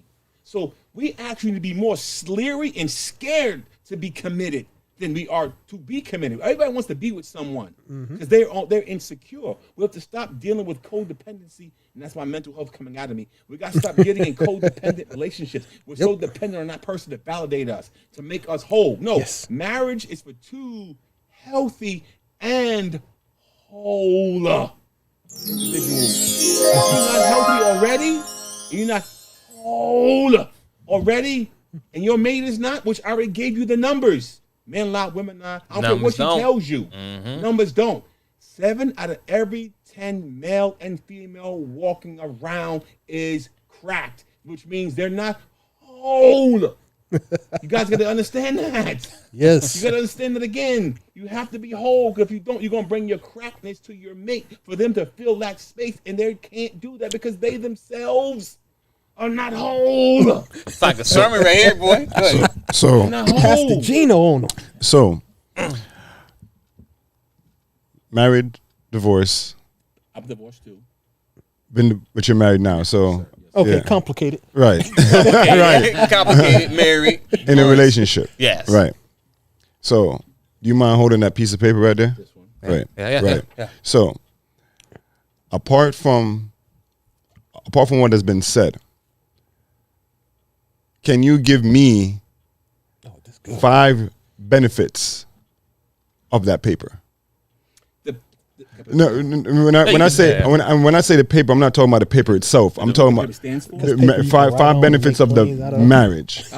Being that I'm in the stage of getting there. Okay, if you From a guy's point of view? From a guy, only from a guy, because No, let the preacher preach. That's okay. If you appraise correctly, that's a different ball game. If you're not appraising, because the marriage, I can't really tell you if you haven't appraised correctly, because you're already going into a jalopy, like a car. You already. It's like saying I'm about this jalopy and I want it to be dependable. Well, you're already screwed because it's jalopy, right? So if you don't know how to praise what a jalopy is and a reliable transportation is, it kills me when I see caveat. It kills me when I see young brothers or young women go to the car lot and get the high-end luxury vehicle with damn near 200,000 miles on the engine and expect that car to maintain its reliability. What? It's already on its last leg. Yeah, it got the symbol on the front, but under the hood, it's pretty much an 80-year-old person that you have to use Viagra. You get my point. So again, if you can't appraise what's under the hood before you buy the car, then there is no benefits to this. This looks good. It's just a piece. It's just something to do. But now, if you can appraise correctly, right? If you appraise correctly, we're gonna go back to that. If you are healthy and whole, I can give you more than 5, but I can just try to lift off some 5. 1, no man can live his life by himself. We're not an island. Men aren't islands, right? We need companionship. Even in the African American community, we are communal people. Facts. We're not individuals. The European concept has conditioned us to be individuals. If we go back to Africa, that's not how we were conditioned. We are communal people. That's why we have like kinfolk. Everybody's my kinfolk. Everybody's related to me, even if it's not by blood, by adopted fellowship. That's what we are about. So you will have, again, a lifelong partner that you can grow with. So I don't know if that's kind of 2. You gotta have someone that, if you appraise correctly, will be with you in sickness and in health, for richer or for poor, which means you're not going to be healthy all the time, meaning physical ailments, medical ailments are going to come upon you. Facts. You might have ED. I had to entertain out my wife a long time ago. Like one day, one of our pieces down there might not work. Is that okay? Can we still work through that? Because if you can't, now you're afraid to when you have an ED situation, to tell and explain to your wife why you're turning away from her. She's like, oh, you getting from somewhere else? No, but I'm really just embarrassed because this is going on. But if you have someone, not a girlfriend, but your wife who you've taken to sickness and in health, you don't have to worry about that, because she's still going to be loving you. She's still going to cook for you. She's still going to be there for you. Let's talk about this too. Financially, it's a game changer. Think about this. When you go to the grocery store, How many times do you buy a steak or a can of beans for serving of one? It's always serving 2 or more. So already, if you have 2 incomes coming in, well, I bought the can of beans just for me or for you and me, I win because now the same price I'll pay for the one, we both can eat. So now we got financial stability. So now that's on 3, right? I think it's about 3. 4 is, I would say, we all struggle with feeling invalid. And let's unpack what valid means. Valid means expressing to someone that what they're feeling is real, it's logical, and it makes sense. In this world we live in an invalidating world. We've been taught that since we were children. We all been have children or been around children. Their parents say, "You ain't hungry. You just got finished eating." Well, how do you know how I feel on the inside? Because you gave me, I don't have more. I want more to eat. But we live in a society that invalidates people. So most people look outside of themselves for internal validation. When you have your wife or your spouse, if you have praised correctly, that person's offers love. And I'm going to break down what love is. Love is, I promise to listen to you. I promise to offer wise counsel to you. I promise to validate you. And I promise to empathize with you. Without this, you can't really have love. You have lust. You have situations. You have other things. But you can't live off of those things because there are going to be times when you're going to need that person. Like most men, we all feel it. Most men, if they have a good woman, feel they can do anything. Let's use Barack Obama, for example.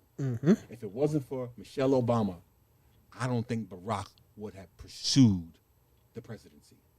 She was his rock. If she was his girlfriend, we would never saw her. And I don't think she would have been able to push him and hold him, right?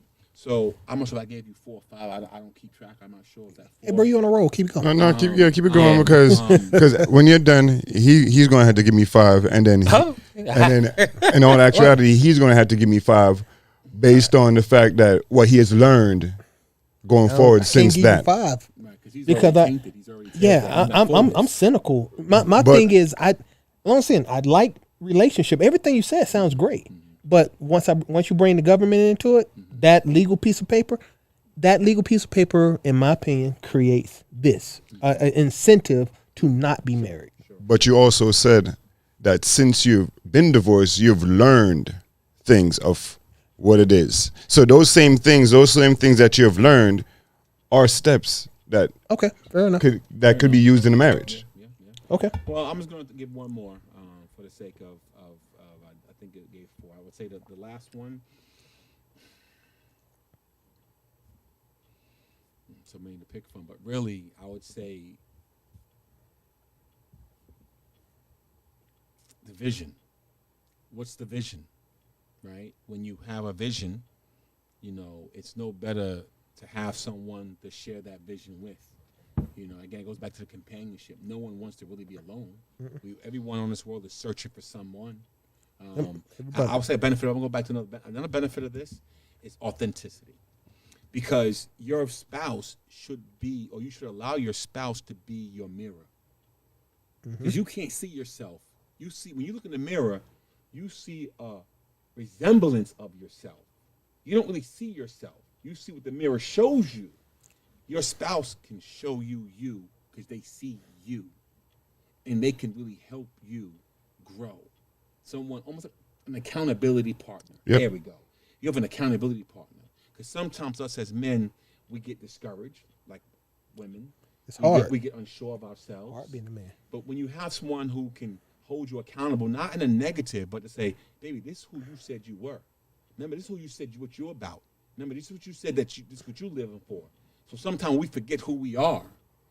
And she's about you, not about what she can get from you. When you have a girlfriend, unfortunately, they're out to get something from you. Your spouse should be about what they can give to you, not get out of you. And that's where the happiness piece comes in. I'm not happy because you didn't give me something. That's why marriage should be for healthy, whole people. So I'm gonna stop on that note because I would love to hear everyone else's 5 or more. But that's what I got so far. So what was the question again? Sean, get it down. What are the 5 benefits of marriage? I don't know how 5. What was that? That was the question I asked, right? Correct. Yeah. So for me, Dwayne speaking, legacy building, right? Mm-hmm. That's one, legacy building, because as a man, you're raised to provide, protect, lead, right? Leading, protect, and once you have kids, that's the main goal, is make sure you set them in life on the right path, right? Mm-hmm.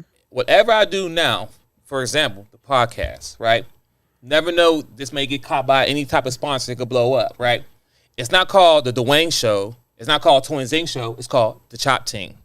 Mm-hmm. Meaning that if the show continues to grow, keeps blowing, once I'm dead and gone, the show keeps going because my kids can jump on the show and run the show with their own friends and guests or whatever and keep it going because it's a chop team. And in 2021 now, if you go in some barbershops, there's some women doing hair in there as well. So the barbershop is now evolving into the salon mixer combination now. So my son and daughter can both take on the show and carry it. So legacy is definitely key because the last name, you know what I'm saying? I want to carry that on. And my kids, like what I'm doing today is for the future of my great grandkids. I'm not thinking about right now in this moment. You think about the owners of the Fords. Mm-hmm. The person who created, like, the Motorola, not Motorola, but the car Fords, that person who created the company Ford, he didn't have a healthy, rich life. He struggled. He worked hard to get to it now. His kids, the generation now, is benefiting off the work that he did, right? Does it make sense what I'm talking about? Absolutely. That's legacy. Mm-hmm. That's what I'm talking about. I'm speaking on the legacy part. Yeah. Up to the right, you go up, you find it. But anyway, the legacy part is what I'm saying. That's the main thing for me, is leaving the legacy for the kids. Mm-hmm. Another bit for that is companionship, right? No one should be alone. Every man should be with someone. Every man should be with a woman. Mm-hmm. This is how that's my foundation. Do what you want to do, ladies and gentlemen, but every man should be with his woman to build a family and continue from there. So, legacy, companionship. Mm-hmm. Outside of that, I mean, that's really it, for my opinion. As far as, adding on to what you already heard. I mean, what he said was good too, but for me, that's like, honestly, I can still be in the relationship I am now without the legal document. And as I state early in the conversation, the only difference for me being married and not being married is the ring and the respect level. Mm-hmm. I'm not going to sit here and candy code. No. I'm not going to candy code stuff here. That's not me. That's not twins. You know me. I don't do that. Listen, when I was single, there's things I didn't have to deal with. Mm-hmm. Being married, I had to eat a lot of shit that I said I would never deal with from a woman in a marriage. Yes. This is being real. I'm not going to candy coat nothing. Because a lot of stuff wife done did, I'm like, oh, Jesus. Take the wheel. If I wasn't married, I'd be gone. But I know going to the marriage. See, the thing is, when I get married, when I got married, marriage is till death do us part. Yep. It's not till if I'm happy apart, not till if she cheats me or not. She better not do that anyway. But anyway, what I'm saying is that there's no stipulations, right? Mm-hmm. Because everything I do is for her, both of us. I mean, we have kids now, so I'm going to take care of the kids, right? Once the kids, see, another thing is this. Once you turn 18 years old and their kids are grown, that's when the marriage should be fun, ladies and gentlemen. That's when the man and husband, they should have the most fun in the world. We should be traveling the world together. That our kids should be grown or living their life, and then when we do become grandparents, then we spoil their kids, give them all the sugar, and send it back home to their parents and have fun with that. That's what it should be. So during the first 18 years, is it going to be tough? Hell yeah. First 21. 21, whatever. It's going to be tough, and it's supposed to be because you're building the legacy. Number one, I'm going to back to legacy. So once again, legacy. What I say? What the second one I said? Companionship. Yep. Those are two things for me. All right. Honestly, that's it. I'm not going to sit here and try to make anything up or anything sound good. Those are two things for me. That's the benefit for me to call marriage. Okay. All right. Well, once again, I'll answer. Everything that I'll say has already been said. Legacy. Why am I... Motivation. When I was married, I had a reason to do what I was doing. I pushed myself at work to advance in my career, not because I wanted to be an executive. I started out driving a forklift in a warehouse. And guess what? My life was great at that age with that kind of money and that freedom. I didn't need a house with 4 bedrooms. I didn't need a 4-door car. Why? Because it was just me. When I got married, my need to provide for my family motivated me in ways that my own self-motivation wasn't going. So motivation is one. Yeah, I would have never pushed to do the things I had to do to be a good husband if I wasn't married. I just didn't need to. I didn't need to grow up. I could have stayed immature. So that motivation to be a better man that's important. You don't know how important it is until you got your kid, until you have children, and you holding a kid, and the girl in the hospital room with you isn't a girlfriend or a side chick. That's your wife, the mother of your kids, and you holding your kid, and you know that you gotta go forward into the future with this responsibility. So that was my motivation. I won't lie, a lot of this, you take it for granted at the time because I was young. I didn't know how much weight that was going to be, but it didn't matter because I accepted that responsibility. So that's first thing. I got motivation. The second thing, it can't be stressed enough. Companionship. Once again, we can all talk all we want, and I've said this in another show about the investment stage of your relationship. It's always going to be hard in the beginning, but you are going to invest in that relationship so that in your 40s and 50s, 4 seasons. 4 seasons. Okay. As you go through the seasons of your life, certain parts are going to be better than others. And right now, I don't believe in relationships. I don't believe in long-term, marriage. I just don't. But now that I can afford to take trips to XYZ places, who am I going to take? Some rando I just met at McDonald's? The person who was with me struggling for the ability to take these trips isn't with me to take these trips. That at the end of the night, you think about that. Investment. Yeah, that investment in your life and your future. Like I say, it's legacy, but that's how I see it. You invested in me early. You struggled with me. I know the third thing would be loyalty. Cheating doesn't bother me because you know what? I ain't never seen nothing but cheating. As long as you show me enough respect to keep it out of my face, let's be 100.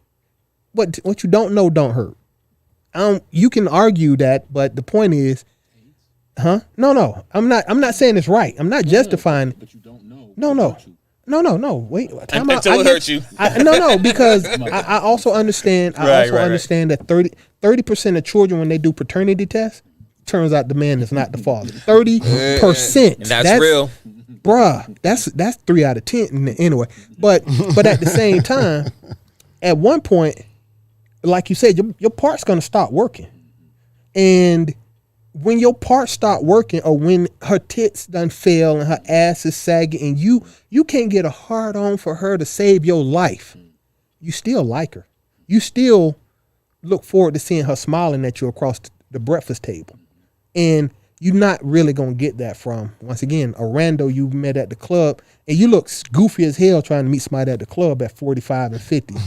You can do it, don't want to. So that's it. Motivation, loyalty, companionship. Let's see if I come up with another one. It is going to be that financial support. We did a show on this about who benefits. The cost, you can do more greater things financially with a partner who is on your program. If it's just random, how much does it cost you to go to the grocery store? It's really going to cost, if I go to the grocery store by myself, it's going to cost me $100. Right. If I go to the grocery store for me and my girl, or vice versa, it's going to cost $150. it was only $50 more. We just saved that was a 25% savings for both of us to survive.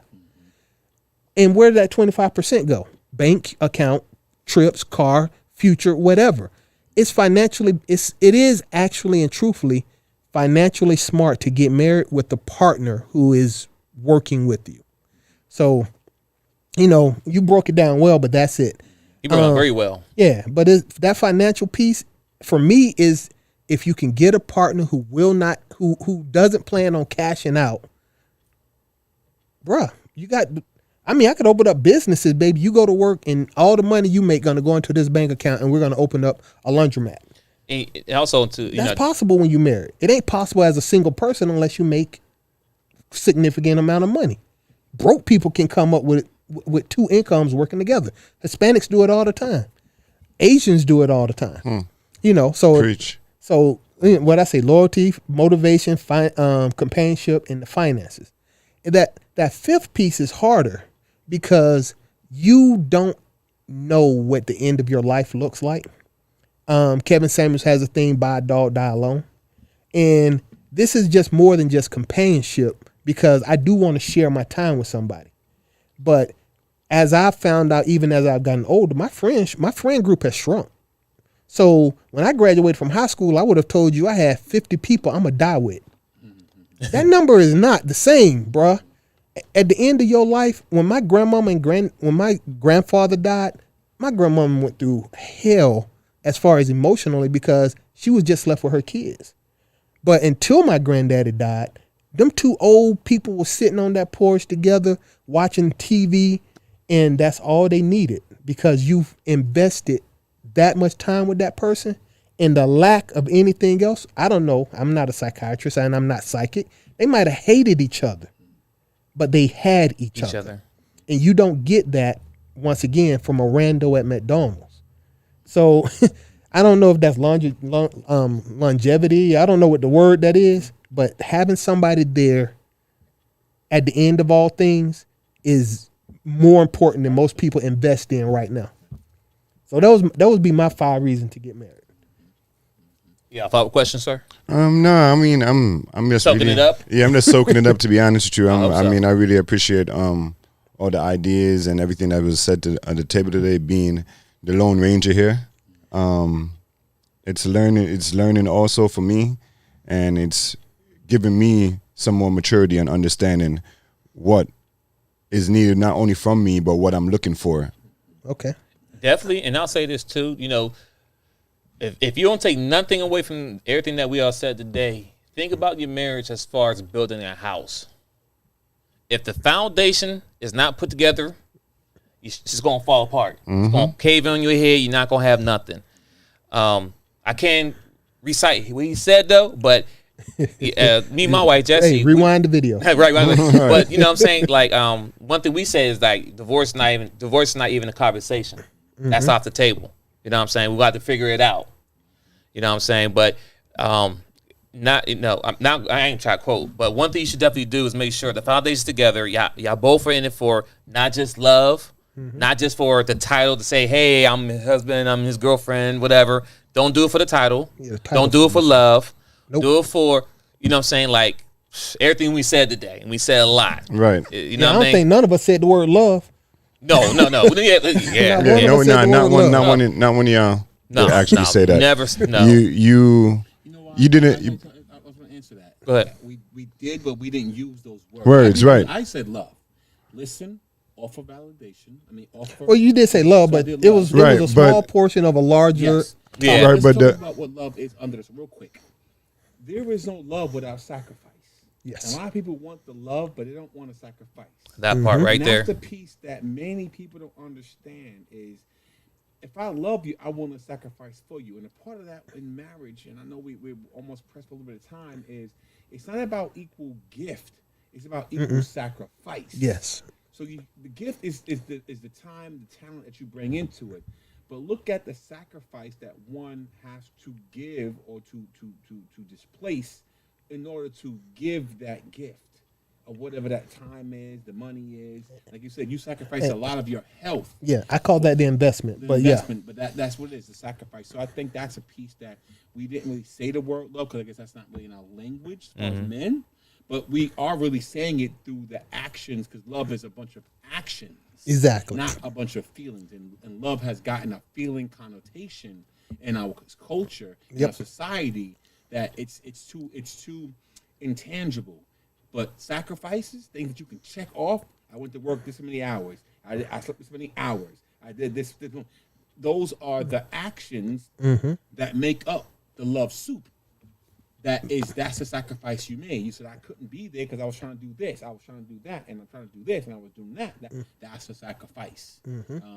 I took that L for the long run. It was I took a L so that you was able to have a good party with your girlfriends, but I facilitated and I bought you the gifts, but I had to go to work to pay the credit card bills for the stuff you did. Ooh, take them back to the store, and I won't do that much overtime. But it's all about the investment. What you said, though, I like how you said, when you said earlier, is like, do you want my time or do you want my money? Never really crossed my mind. That's something that you should have a conversation up front. Yep. Because you I think we all heard it. Us three heard it at one time. You're never around.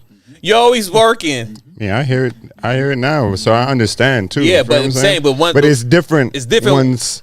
Yes. You cross that threshold. Once you cross that threshold, it's different now. And that's just something, and that's a good thing to say, like what you said. Like, just tell me which one you want, because whatever you want, I'm gonna do. And then when you say, "Well, I want your time," okay, I can make it happen. But now you gonna have to make sure you hold your weight, because if you want this, you want to be stay home all the time, then you want to do X, Y, Z. I mean, I love it. I'm saying, take you here and go X, Y, Z, but I can't do it on one income. And it's crazy because I mean, in all actuality, I've never looked at it like that until you said it, to be honest with you. Oh, well, we don't know it. See, that's the problem. Nobody ever said it to me. That's why this conversation that we're having right now is so dope, because he's dropping the gems, but think about it. I didn't know about it. Seth didn't know about it. You didn't know about it. There's a million people out there who don't know these conversations that need to be had before marriage. Oh, I got one more thing to say. Go ahead. If it's not a benefit of marriage, but it's a requirement of marriage. Men don't do this enough.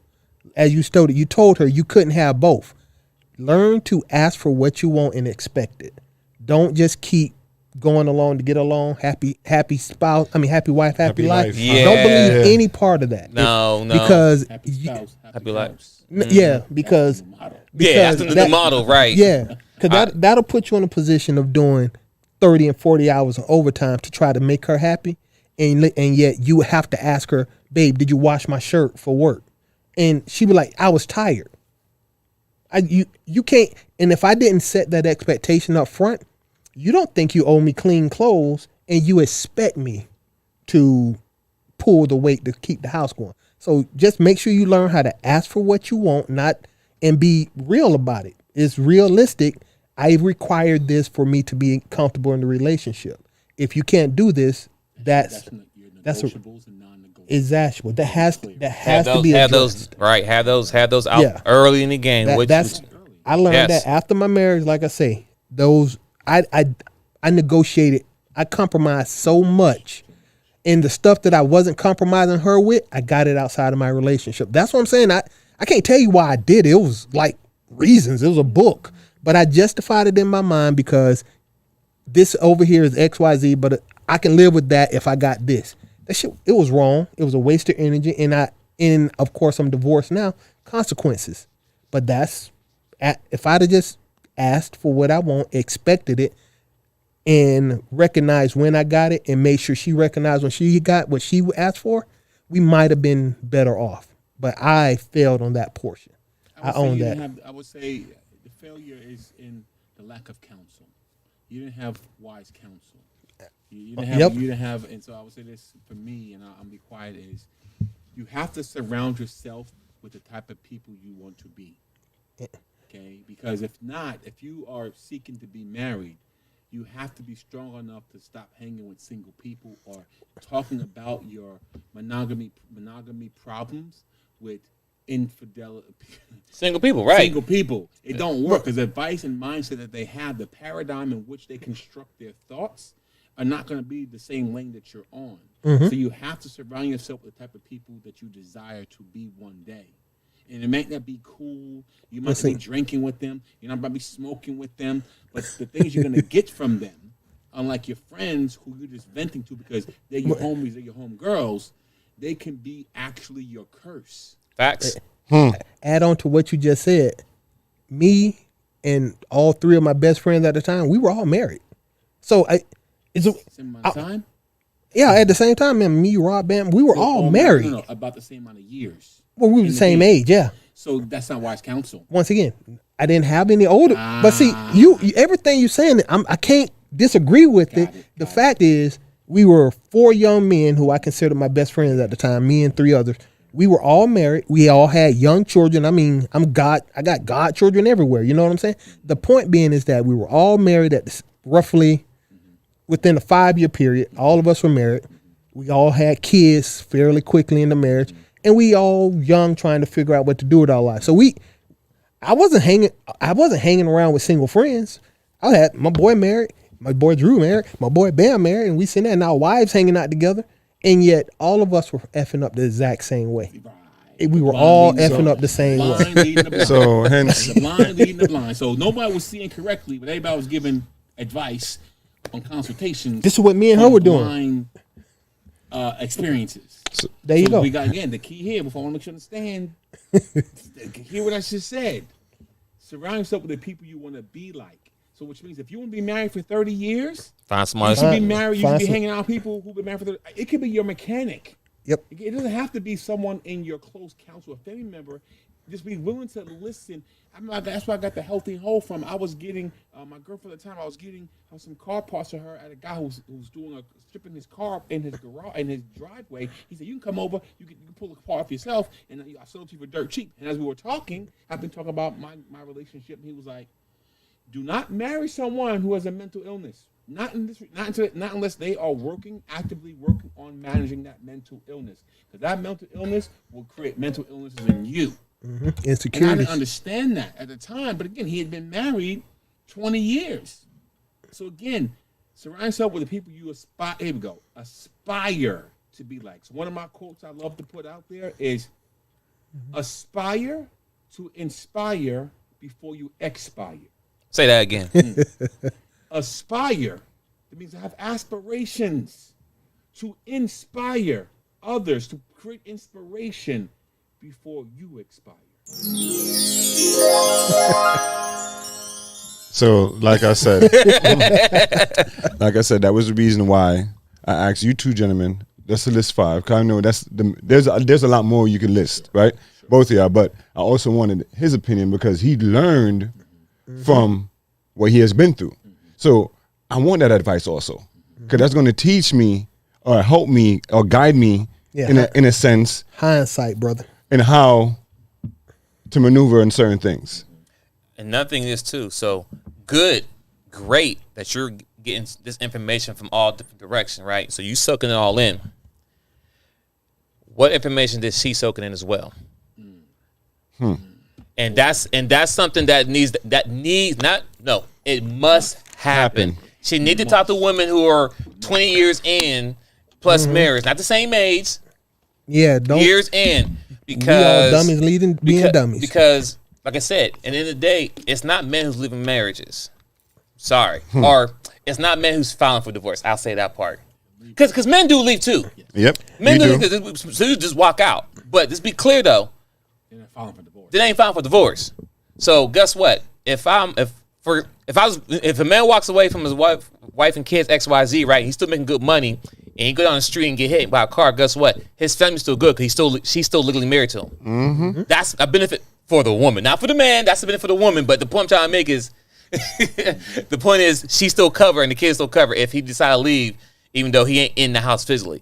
But the women overall need to have conversation. She need to talk to someone else before, because you're not just her mama and them. Yeah, like you're getting information from all sides. All but her friends, bro. Because the thing is, them. Yeah, because you can't do it yourself. You can't do it yourself. You can have your third eye open and hers still shut, because it's going. You're going. Oh, it's clash. Yeah, it's not going to work. So she needs to be able to either sit here and listen to the show as well, or find women who are married for long years. And they don't got to be successful because, once again, just people being married for 20, 30 plus years, they had the ups and downs, but they're still together because the bigger picture.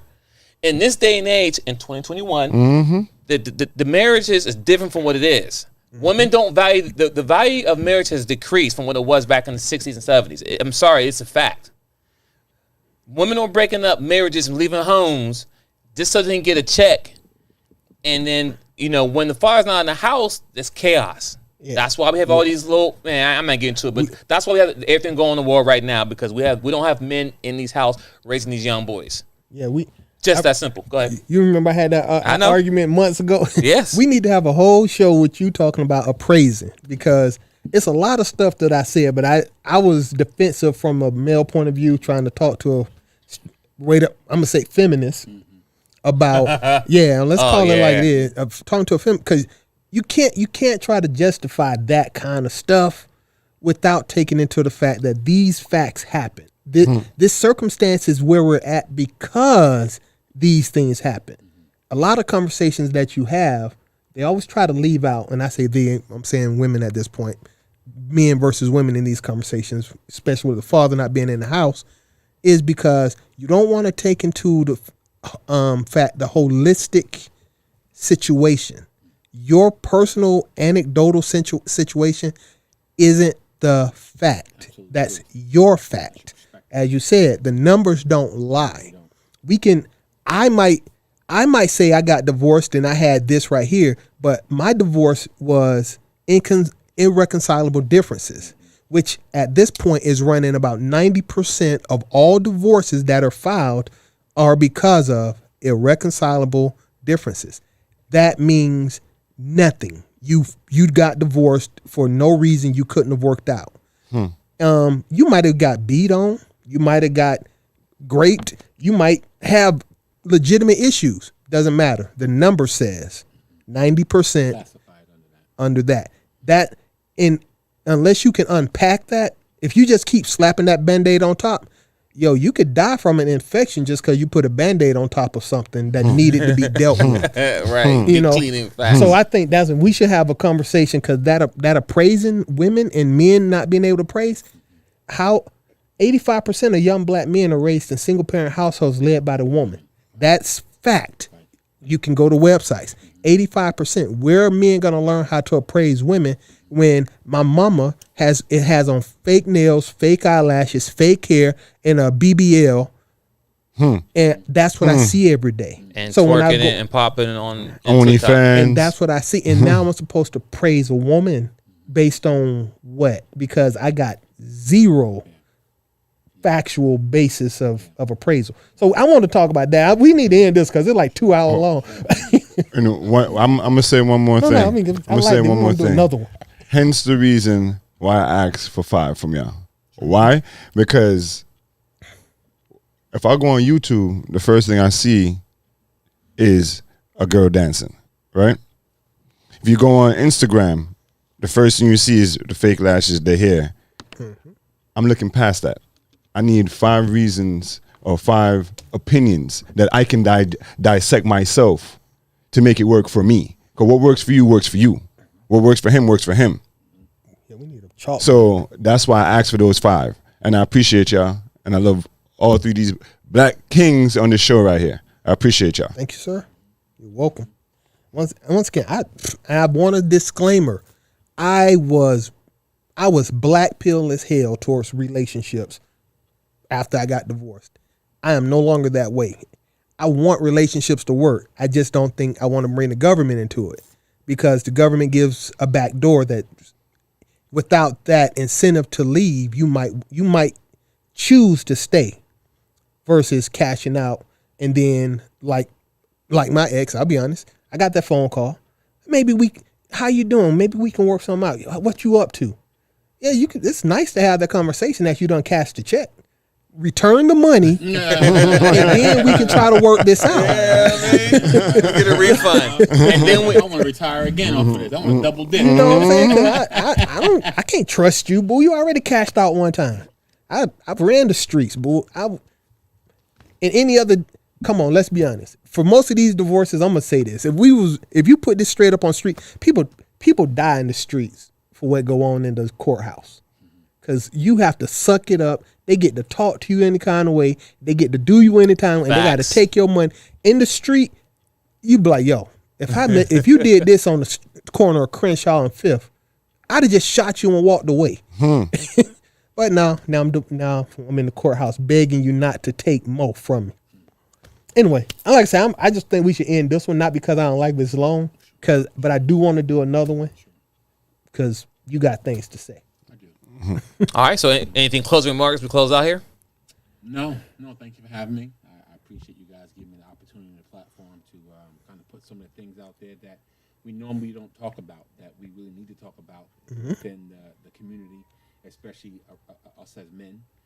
Again, this is something that is really, really, really, really needed, and that I think once we really get the traction that you desire, I think we will begin to change those numbers that we're talking about that are fatal numbers for our community. Fatal. Yeah, I use that word purposefully. Fatal. And we understand it. Take back the other way. Rome wasn't built in a day, so I can't expect it to happen overnight. But I think the more people who chime in, the more people who tune in, the more people who take these conversations back to their own honeycomb and be honest with themselves, I think we'll begin to find the answer if we continue to dig deep enough. Nice. Might drop. Well, ladies and gentlemen, thanks for tuning into the Chop Team. I'm your host, Twins Inc. with Seth the Dark Child, and our guest, Chunky the Don. the Sage.